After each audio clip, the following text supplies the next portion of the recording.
ওই যে রানী মৌমাছি, কোনটা? ওই যে ওইটা রানী মৌমাছির সেল বলে ওইটা। তাহলে এটা হচ্ছে মধুবাড়ি। মধুবাড়ি, মধুটা বানাতে অনেকগুলা নেকটারের প্রয়োজন হয়। যত মধু ঢালা হলো, যা কিছু করা হচ্ছে, এগুলো সবই হচ্ছে পুরোপুরি প্রাকৃতিক। এগুলো সবই হচ্ছে মৌমাছির বক্স। হ্যাঁ, মৌমাছির বক্স। মৌমাছির জাতটা এপিসেরেনা মৌমাছি, আর ওইটা হইছে গিয়া ওই আমরা দেশীয় মৌমাছি। এই পথ দিয়ে কি মৌমাছি বের হয়? হ্যাঁ, আবার এই দিক দিয়ে ঢুকে। আবার ওদিকে ওই যে একটা ইয়ে দেওয়া হয়েছে, কুইন গেট একটা দেওয়া থাকে, মানে কুইন শব্দ অর্থ হইল গিয়ে রানী মৌমাছি। আচ্ছা আচ্ছা। রানী না বের হওয়ার লাগে। অন্যান্য মৌমাছিটা ওই বক্সের থেকে বাইরে হইতে পারবে, আবার ভিতরে যেতে পারবে, কিন্তু ওই রানী মৌমাছি যেতে পারবে না। আর এটাই কি কুইন গেট? হ্যাঁ, এইটাই কুইন গেট।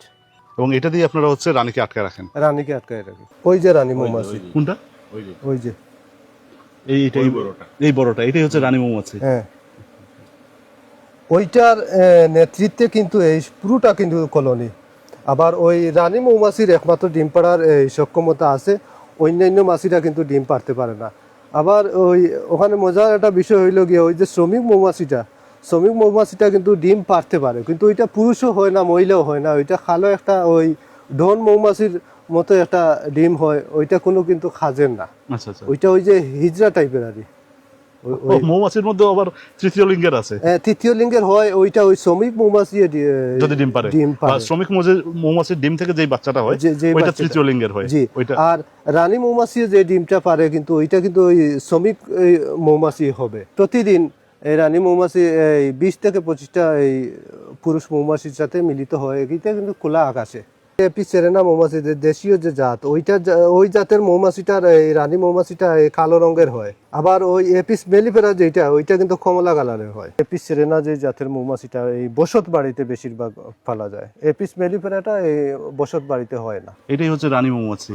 এবং এটা হচ্ছে সবার চেয়ে একটু বড় সাইজ। হ্যাঁ, সবার চেয়ে একটু বড় সাইজ। সবচেয়ে মজার বিষয় হলো গিয়ে ভাই, শ্রমিক মৌমাছিরা এই রানী মৌমাছির জন্য প্রাণ কিন্তু বিসর্জন দিতে বাধ্য। জি, বাধ্য। মানে প্রস্তুত না, বাধ্য। এই মৌমাছিটা কিন্তু মারা যাবে। আচ্ছা আচ্ছা। এই হুল দেওয়ার কারণে কিন্তু মারা যাবে, কিন্তু এ নিশ্চিত মৃত্যু জেনেও কিন্তু এ কামড়াচ্ছে। এ কিন্তু মনে করছে এই রানী মৌমাছিটা কিন্তু আমি কোনো ক্ষতি করার আসছি, এই জন্য কিন্তু মারছে। একটা মৌমাছি একবার কামড় দেয়, কারণ এ মুখ দিয়ে না দেয়, এদের গুয়া দিয়ে, ঠিক আছে, পিছন দিয়ে কামড় দেয়। একবার দিবে, বাস, শেষ। তাও এই কামড়টা দেয় হচ্ছে তার রানীকে বাঁচানোর জন্য। তার মানে এই বক্সে যত মৌমাছি আছে তার মধ্যে মানে সবাই হচ্ছে একজনের নেতৃত্বে চলে। একজনের নেতৃত্বে, এই রানী যে মৌমাছি তার নেতৃত্বে সবাই চলে। তার নেতৃত্বে চলে। রানী মৌমাছি যেদিকে যাইবো পুরাটা এদিকে যাইবো, ও পুরো দল একসাথে যাবে। পুরা যাইবো। আপনি যদি ওই রানীটা নিয়ে আসতে পারেন, তাহলে মনে করবেন পুরাটা আসবে। এখানে এই নেটটা কেন থাকে? এই যে উপরে নেট দেয়া, মৌমাছিরা এক ধরনের বাতাস করে, একটা তাপমাত্রা দেয় আর বাতাসটা করে। বাতাস দেওয়ার কারণে ওদিকে কিন্তু ওই বাতাসটা ঢুকে আর ওদিকে কিন্তু বাইরে যায়। আপনার কাছে এখানে এত বক্স, প্রায় 18-20টা বক্স আছে এখানে। তো ওই সব মৌমাছি কি চিনে কার ঘর কোনটা? জি, চিনে। কিন্তু ওখানে কিন্তু অন্য আর একটা বক্সের যদি মৌমাছি ওখানে চলে আসে, কিন্তু ওই মৌমাছিগুলা ওরে কিন্তু আক্রমণ করবে, ও কিন্তু আর যেতে পারবে না, ওখানে মেরে ফেলবে। এখানে কিন্তু পাহারাদার আছে। কিছু কিছু কাজ শাখের মধ্যে করে, কিছু কিছু মৌমাছি নেকটার সংগ্রহ করে, আবার এখানে পাহারাদারও আছে। সব মৌমাছি একসাথে বের হয়ে যায় না, না, বক্স পরিষ্কার করার মতো এই মৌমাছিরাও আছে।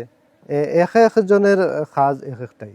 এই যে একটা কুটা দিলাম, কুটা গাড়ি, কিন্তু ওখানে কিন্তু ওই যে পুরা মোবিল যেটা বলে, তার সময় আমার মোটরসাইকেলের এই মোবিলটা বের হয়, পুরা মোবিলটা এখানে দিয়ে দিলে কিন্তু ওই পিঁপড়া জাতীয় কোনো কিছু ওখানে উঠতে পারে না। উপরে এটা হইলো হানি বক্স, এটার মধ্যে কোনো ডিম বাচ্চা কিছু নাই, এটা শুধু মধু আছে। ও এই বক্সের উপরের অংশের এই চেম্বারে, এই চেম্বারে শুধু পুরাটাত মধু, কোনো ডিম লার্ভা কিছু নাই। আর ডিম লার্ভা সব হচ্ছে নিচে, সব হচ্ছে নিচের বক্সে। তার মানে এক একটা বক্সে দুইটা চেম্বার থাকে? দুইটা চেম্বার থাকে।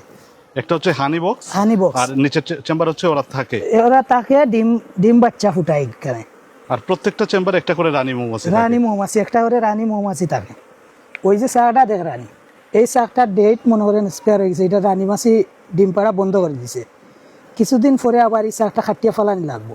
কিন্তু এই মধুটা কি ভালো আছে? মধু ভালো আছে, মধু কখনো নষ্ট হইতো না। মধু এগুলো আবার তারা খাই লিব কিছুদিন পরে। শাকটা নষ্ট হওয়া ধরছে যখন রানী মৌমাছি ডিম পাড়া বন্ধ করে দিছে, মধু এগুলাও তারা খাই লিব। উপরের অংশ পুরাটা মধু নিছে, ডিম লার্ভা এগুলা নিছে। মূলত এই মধুটা দিছে ওই তারা ডিম বাচ্চা খাওয়ার লাগি। তো আমরা বর্ষাকালে এই মধুটা কিন্তু ওটাই না, বর্ষাকালে এই ডিম বাচ্চারা খাইতো, কারণ এখান থেকে বাচ্চাগুলো বের হয়ে কিন্তু ওখানে মধু খাবে।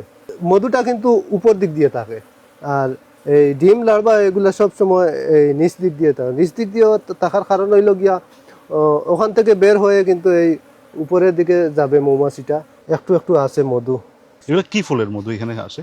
যেহেতু আমরা মৌলভীবাজার জেলায় একটা পাহাড়ি অঞ্চল, ওই পাহাড়ি বনজ যে ফুলগুলা আছে, বিভিন্ন ধরনের ফুল গাছগাছালি, ওগুলার থেকে এই নেকটার সংগ্রহ করে মৌমাছিরা। তার মানে এখানে একটা ফুলের মানে মধু না? হ্যাঁ, এটা একটা ফুলের মধু হয় না আমাদের এদিকে। এই এপিস সেরেনা জাতটা কিন্তু অনেক জায়গা যেতে পারে, প্রায় 9 কিলোমিটার পর্যন্ত যেতে পারে। এই ওই জাতের 9 মৌমাছি? কিলোমিটারের ভিতরে যা পায় তাও নিয়ে আসে। ছোট সাইজের মৌমাছি, এটা 9 কিলোমিটার পর্যন্ত যাইতে পারে 9 কিলোমিটার প্রতিদিন? প্রতিদিন। আবার তার ব্যালেন্সটা ঠিক রেখে কিন্তু এই চলে আসতে পারে আবার বক্সে। মধুটা কিন্তু পরিপূর্ণ হওয়ার সাথে সাথে কিন্তু এই এটা প্যাকিং করে দেয়, মানে ওরা সিল করে দেয়? সিল করে দেয়। সিলগালা করার সাথে সাথে আমরা বুঝতে পারি যে এই মধুটাও কিন্তু পরিপূর্ণ হয়ে গেছে। ও, এই যে মধু দেখা যাচ্ছে এখন। কিন্তু এইটাও কিন্তু সিলগালা, হ্যাঁ, কিন্তু এইটাও কিন্তু সিলগালা, হ্যাঁ। কিন্তু আমি কাটতেছিও কিন্তু ওগুলাই, হ্যাঁ। কিন্তু ওগুলা যদি কাটি তাইলে ওই লার্ভাগুলা নষ্ট হয়ে যাবে। এই মধুটা কিন্তু পরিপূর্ণ হয় নাই, কিছুটা নইলেও বাকি আছে, এই জন্য ওইটা সিলগালা করে নাই এখনো? করে নাই এখনো।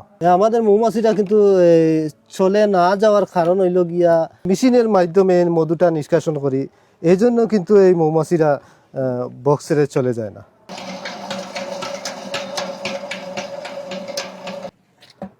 ওই যে সব কিছু অক্ষত থাকলো, শুধু এই মধুটা বের হয়ে আসলো? মধুটা বের হলো।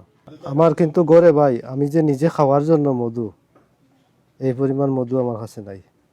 আচ্ছা, এই 1500-2000 কেজি মধু ভাঙ্গি, কিন্তু সব মানুষে নিয়ে যায়, সব বিক্রি হয়ে যায়? বিক্রি হয়ে যায়। একটা লোক জিজ্ঞেস করে না যে ভাই এই মধুটা কিন্তু ভালো হবে না, এতটুক আস্থা মানুষের উপরে, এইরকমই থাকতে চাই ভাই। এই মধুটা কিন্তু এই অরিজিনাল মধু আমরা কিভাবে বুঝবো? এই যে মধুটা কিন্তু আপনারা খাচ্ছেন, এইটা কিন্তু এই অনুভবটা করতে হবে, এই যে ঘ্রাণ মধুর। আমি প্রথমেই তো বললাম যে ঘ্রাণ আসতেছিল, ওই ঘ্রাণটা মানে পুরো কিন্তু এই স্বাদের মধু আমি কখনোই খাই নাই। ওই ঘ্রাণটা কিন্তু আরো স্বাদ থাকলো না এখন, আর মাসাই যে একটু তিতা করে, একটু টক আবার মিষ্টিও আছে, তিতা করে। মানে হ্যাঁ। ওইটা তিতা করার কারণ হইল গিয়া ওই বিভিন্ন সময় এই তিতা জাতীয় ফুল আছে, এখন তিতা ফুল বেশি। ওই তিতা ফুলের থেকে মৌমাছিরা কিন্তু নেকটার আনার জন্য এই তিতা প্রতি বছর আনাইলে 3 থেকে 4 বার উঠানো যায় এই মধুগুলা। এক একটা বক্স থেকে কি কয় কেজি করে মধু আসে? এক একটা বক্সের থেকে এই 7 থেকে 15 কেজি প্রতি বছরে। আমি যেহেতু এই মৌমাছি চাষটা শুরু করি প্রাথমিক অবস্থায় কিন্তু আমার এই পর্যাপ্ত পরিমাণ ট্রেনিং ছিল না, আর আর্থিক অবস্থা কিন্তু খুবই খারাপ ছিল। এই বাংলাদেশের মাঝে প্রথম এই অবস্থায়, যেমন ধরেন টাকা পয়সা নাই, কিভাবে কি করব, এইটা ওই মৌমাছিগুলা 5টা বক্স ছিল প্রাথমিক অবস্থায়। 5টা বক্স থেকে এই বক্স তো বাড়াতে পারি না, একটা মৌমাছি কলোনি কিনতে গেলে এই 3000 টাকার দরকার, এই বক্সের দাম হইল গিয়া 4000 টাকা। তো এই বক্স বা মৌমাছিগুলা কিভাবে নিজের শ্রম দিয়ে কিন্তু এই খাবার দিয়ে দিতে পারি, এটা প্ল্যান করলাম। এই বক্সগুলা কিন্তু আমি কিন্তু কাঠ মিস্ত্রিও না, এগুলা কিন্তু নিজে বানাতে আরম্ভ সব করলাম। নিজেই তৈরি করেন? জি। কোনো এক সময় আমার আর্থিক অবস্থা খুবই খারাপ ছিল, এইরকম একটা বক্স, এইরকম একটা মৌমাছি 7000 টাকা 71 করে আমার এইরকম একটা বক্স কেনার মতো ওই সামর্থ্য ছিল না। কিন্তু এখন চাইলে 200 থেকে 300টা বক্স কেনার মতো সামর্থ্য আল্লাহ পাক দিয়ে দিছে, মাশাআল্লাহ। আর এই মাসুম ভাইয়ের যে প্রাকৃতিক একেবারে শতভাগ প্রাকৃতিক মধু যদি আপনারা পেতে চান, সেক্ষেত্রে হচ্ছে আমি মাসুম ভাইয়ের নাম্বার, তারপরে মাসুম ভাইয়ের সাথে যোগাযোগের সব কিছু আমার ভিডিওর ডেসক্রিপশন বক্সে দেওয়া থাকবে। যদি আপনাদের ভাগ্যে থাকে সেই ক্ষেত্রে মাসুম ভাইয়ের মধুটা আপনারা পেতে পারেন, কারণ তার মধুটা আসা মাত্রই, মানে তিনি যখন মধুটা সংগ্রহ করা মাত্রই বিক্রি হয়ে যায়।